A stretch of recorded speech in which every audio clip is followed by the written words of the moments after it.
ஓம் ஸ்ரீராம ராம ராமேதி ரமே ராமே மனோரமே சகசிரநாம தத்துல்யம் ஸ்ரீராம நாம வராணனே. உலகம் யாவையும் தாமுழா வாக்கலும் நிலைபெறுத்தலும் நீக்கலும் நீங்களா அழகிலா விளையாட்டுடையார் அவர் தலைவர் அன்னவர் சரண் நாங்களே. எத்திர எத்திர ரகுநாத கீர்த்தனம் தத்திர தத்திர கிருத்தமாஸ்தகாஞ்சலிம் வாஷ்பவாரி பரிபூர்ணலோச்சனம் மாருதிம் நமது ராட்சசாந்தகம்.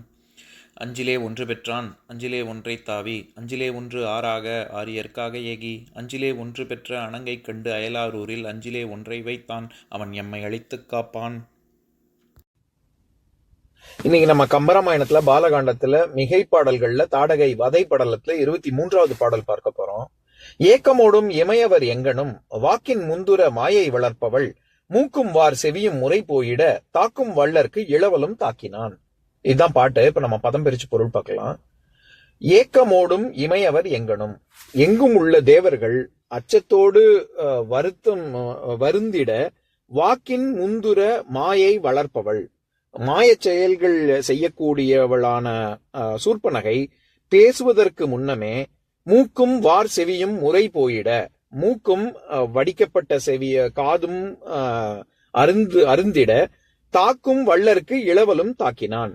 அப்படியாக தாக்கக்கூடிய சாமர்த்திய செயலை செய்த லக்ஷ்மணனும் தாடகையை தாக்கினான். இப்ப நம்ம இந்த பாட்டுல இருக்கக்கூடிய நயங்களை பார்க்கலாம். இந்த மாதிரி முன்னாடி உள்ள செயல்களை, அதாவது அப்புறமா நடக்கக்கூடிய செயல்களை முன்னாடியே சொல்வது, இந்த மாதிரியான விஷயங்கள் இருப்பதுனாலதான் இதெல்லாம் மிகைப்பாடல்கள் அப்படின்னு சொல்றோம். ஏன்னா இது இந்த மாதிரியாக நம்ம கதை வடிவத்துல முன்னாடி அடுத்து நடக்க போறதை முன்னாடியே சேர்த்து சொல்றது இல்ல.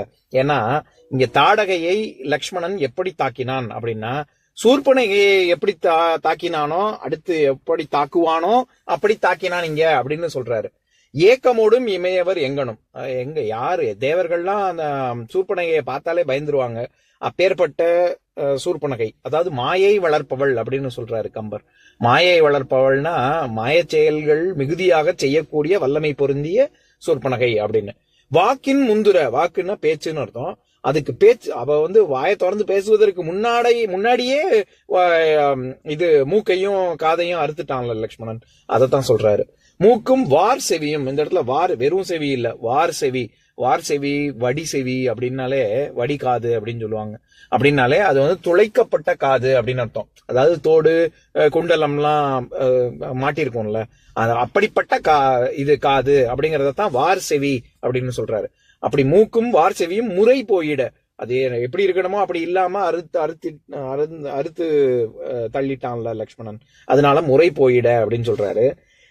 தாக்கும் வள்ளருக்கு, வெறும் அதாவது வள்ளல் அப்படின்னாலே நம்ம என்ன சொல்லுவோம் பொதுவா, ரொம்ப கொடை உள்ளம் கொடை தன்மை கொண்டவன தானே நம்ம வள்ளல்னு சொல்லுவோம். ஆனா இந்த இடத்துல தாக்கும் வள்ளருக்கு அப்படின்னு லக்ஷ்மணன் சொல்றாருல, அந்த வள்ளல்ங்கிறதுக்கு சாமர்த்தியம் அப்படின்னு ஒரு அர்த்தம் இருக்கு.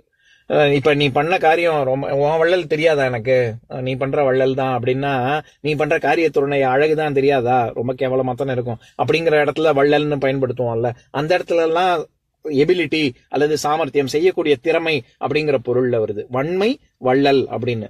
அந்த அர்த்தத்துலதான் இங்க கம்பர் சொல்றாரு தாக்கும் வள்ளருக்கு இளவலும் தாக்கினான் அப்படின்னா, இளவல் அப்படிங்கிறது இங்க லக்ஷ்மணனை குறிக்குது, இளையவனான லக்ஷ்மணன்.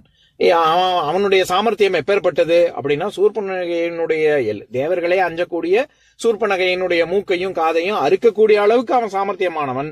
அவனும் தாடகையை தாக்கினான். அப்படி இந்த இடத்துல இளவலும் அப்படிங்கிறது ராமன் தான் தாடகையை தாக்கினான், லக்ஷ்மணனும் தாக்கினா, முற்றுமை லக்ஷ்மணனும் தாக்கினான் அப்படின்னா ராமன் தாக்கினான்னு அர்த்தமாகுது இல்ல, அந்த மாதிரி இளவலும் தாக்கினான் அப்படின்னு சொல்றாரு. இப்ப நான் பாட்டை இன்னொரு தடவை படிக்கிறேன் கேளுங்க. ஏக்கமோடும் இமையவர் எங்கனும் வாக்கின் முந்துர மாயை வளர்ப்பவள் மூக்கும் வார் செவியும் முறை போயிட தாக்கும் வள்ளருக்கு இளவலும் தாக்கினான். இன்னொரு நாள் இன்னொரு பாட்டு பார்க்கலாம். ஓம் சாந்தாகாரம் புஜகசயனம் பத்மநாபம் சுரேஷம் விஸ்வாதாரம் ககனசத்ரசம் மேகவர்ணம் சுபாங்கம் லக்ஷ்மீகாந்தம் கமலநயனம் யோகி ஹிருத்யானகம்யம் வந்தே விஷ்ணும் பவபயஹரம் சர்வலோகைகநாதம். உம்பரோடு இம்பர்காரும் உலகம் ஓர் ஏழும் ஏழும் எம்பெருமான் என்று ஏத்தி இறைஞ்சி நின்று ஏவல் செய்ய தம்பியரோடும் தானும் தருமமும் தரணி காத்தான் அம்பரத்து அனந்தர் நீங்கி அயோத்தியில் வந்த வள்ளல். ஓம் पूर्णमदः पूर्णमिदं पूर्णात् पूर्णमुदच्यते पूर्णस्य पूर्णमादाय पूर्णमेवावशिष्यते। ॐ शान्तिः शान्तिः शान्तिः। ॐ सर्वेषां स्वस्तिर्भवतु, सर्वेषां शान्तिर्भवतु, सर्वेषां पूर्णं भवतु, सर्वेषां मङ्गलं भवतु। ॐ शान्तिः शान्तिः शान्तिः। ॐ सर्वे भवन्तु सुखिनः, सर्वे सन्तु निरामयाः, सर्वे भद्राणि पश्यन्तु, मा कश्चित् दुःखभाग् भवेत्। ॐ शान्तिः शान्तिः शान्तिः।